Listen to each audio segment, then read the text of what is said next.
Yesu yubahwe ibihe byose, Imana ihabwe icyubahiro. Shalom ahantu uri, shalom mu bugingo bwawe, shalom mu mutima wawe, shalom shalom. Ndagushuhuje igihugu cyose uherereyemo, shalom. Karibu dusenge, zinduka usenge, byuka usenge. Njye wumva kuri mikoro ndi Mame Benezeri. Reka dusome Zaburi ya 20 umurongo wa 8 kugera ku wa 10. Iyi Zaburi iri kumfasha, iyi Zaburi iranyuzuye, iyi Zaburi numva indyoheye, iyi Zaburi iranshimishije. Reka twongere tuyisengeremo, tuyisome twumva icyo Imana ishaka kuvugana natwe, tuyizereremo muri iki gitondo. Zaburi ya 20 umurongo wa 8 kugera ku wa 10 haravuga ngo bamwe biringira amagare, abandi biringira amafarashi, ariko twebweho tuzavuga izina ry'Uwiteka Imana yacu. Barunamye baragwa, ariko twebweho turahagurutse turema. Uwiteka akiza umwami, kandi udusubize uko tukwambaje. Amen, amen. Bamwe biringiye amagare. Iki gitondo wiringiye iki? Wiringiye Imana? Wiringiye abantu? Uyu mwaka wiringiye iki? Urisubiza nanjye nisubize. Wiringiye Imana? Wiringiye imbaraga zihe? Buri wese afite icyo yiringiye, ariko icyiza ni uko umuntu yakiringira Imana. Imana yihoraho ibihe byose. Yego, imbaraga z'umuryango zirananirwa, imbaraga z'amafaranga zirananirwa, ni byiza rwose. Imbaraga z'abantu zirananirwa, imbaraga z'inshuti zananirwa, ndetse n'inshuti zigapfa, bikaba birarangiye idosiye ikazima. Ariko Imana ntisaza, Imana ntipfa, Imana ntisinzira.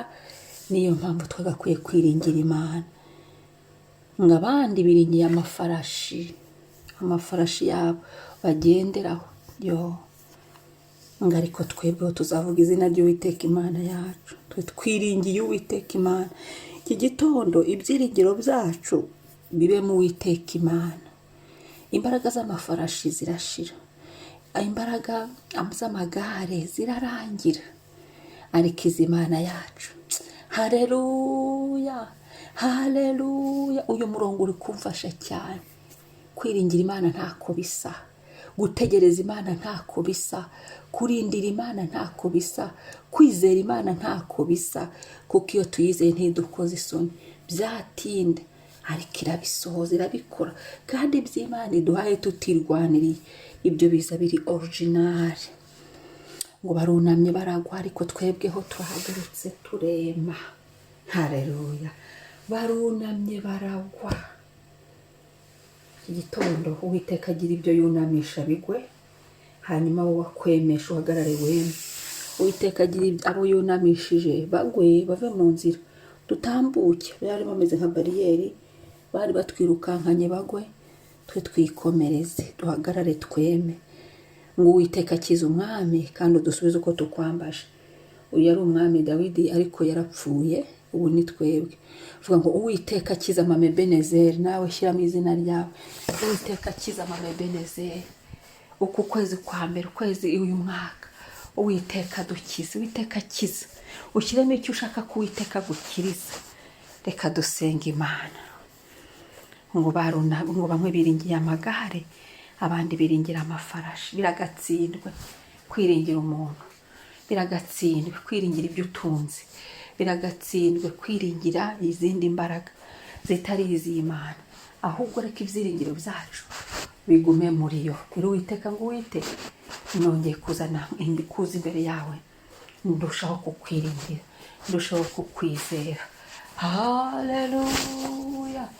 Turagushimiye Mana, turagushimiye Kristo, turagushimiye Mukiza, turagushimiye wa munyembaraga we. Turagushimiye tuje imbere yawe, tuzindutse imbere yawe muri iki gitondo. Nyemerera ubwanze. Bamwe biringiye amagare, bandi biringiye amafarashi, ariko twe turakwiringiye. Niyo mpamvu tubyukiye imbere yawe, niyo mpamvu tuzindukiye imbere yawe. Nuko rega tukwiringiye, kandi tuzi icyo utumariye, tuzi umumaro udufitiye, tuzi Mwami wowe imbaraga zawe ntizisaza, ntizishira, ntizirangira, hoya, haleluya, ntizipfa, ntizihagarara. wowe uri Imana ibera hose cyane, wowe uri Imana, ni wowe nyir'ibihe, ni wowe waremye byose kandi ukabibeshaho. Turagushimiye mwami, tugusize hejuru icyubahiro cyacu, tugusize hejuru wa munyembaraga we, tugusize hejuru wa munyamaboko we, tugusize hejuru wera, wera kandi w'ukuri ni wowe, ufite urufunguzo rwa Dawidi ni wowe, kinga ntagire ukingura, turakwizeye, turagushimiye impano y'ubuzima, turagushimiye guhumeka, turagushimiye guhagarara, turagushimiye kugenda, ni wowe ubidushoboje, turagushimiye kubumbura akanwa tukavuga, ni wowe tubikesheje. Turagushimiye Kristo, wakoze kuturinda, udusubiza mu mwuka ngo duhumeke ku buntu. Shimwa mwami, uku kwezi ku buntu niko duhagaze mu mwami. Haleluya, wabarunamye baragwa ariko twebweho turema. Mwami Yesu, ugire ibyo ugusha, hagire ibigwa ibyari bitwitambitse imbere ngo tutinjira muri gakondo zacu, bigwe ibyari bitwitambitse imbere kugira ngo bidusubize inyuma, aba ari byo bigwa.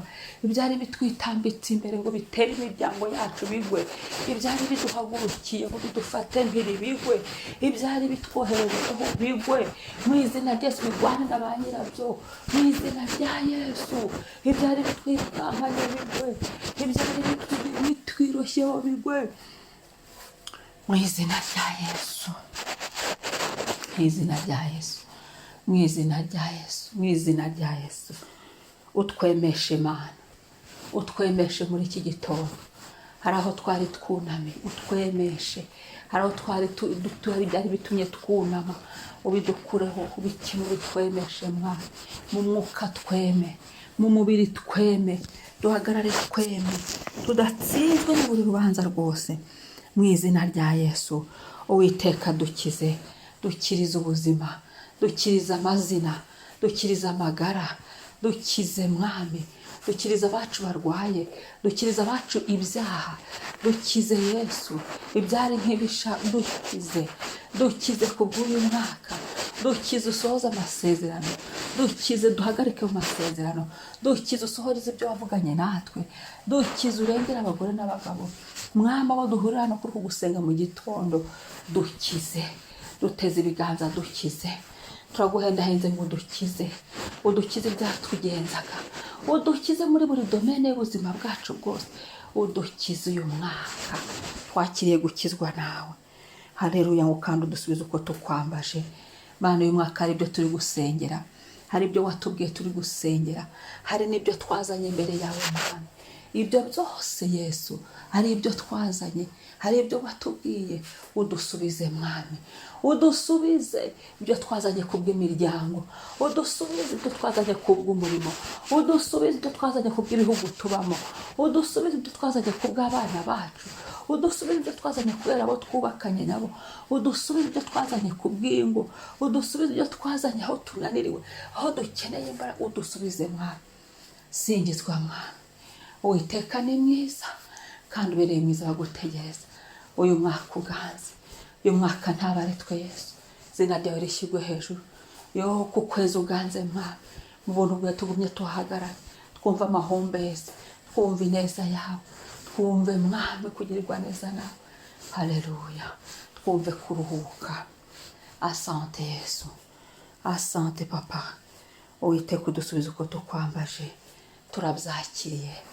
Ukumva gusenga kwacu, twakiriye gusubizwa nawe, twakiriye gusubizwa nawe Mwami, twakiriye gusubizwa nawe. Uyu munsi Yesu, ndawushinganisha mu maraso ya Yesu. Uyu munsi Papa, haleluya, umunsi wo kukwiringira, ni umunsi w'ibyiringiro, ni umunsi wo kuvuga izina ry'Uwiteka, ni umunsi wo kwamamaza imirimo yawe, ni umunsi wo kugira ibyo wunamishije bikagwa, ni umunsi wo kuduhagurutsa tukema, ni umunsi wo kudukiza, ni umunsi udusubijeho, ni umunsi Mwami wibutse ayo twasenze, ibyo twakubwiye Mana, n'uyu munsi ubyibutse. Haleluya, urakoze gitare, Uwiteka uturindire muri uyu munsi. Uwiteka uduhere amahoro muri uyu munsi. Uwiteka uturebe neza muri uyu munsi. Uwiteka utugirire neza muri uyu munsi. Urakoze Mwami. Amen. Amen. Imana ishimwe. Imana ihabwe icyubahiro. Shalom, shalom.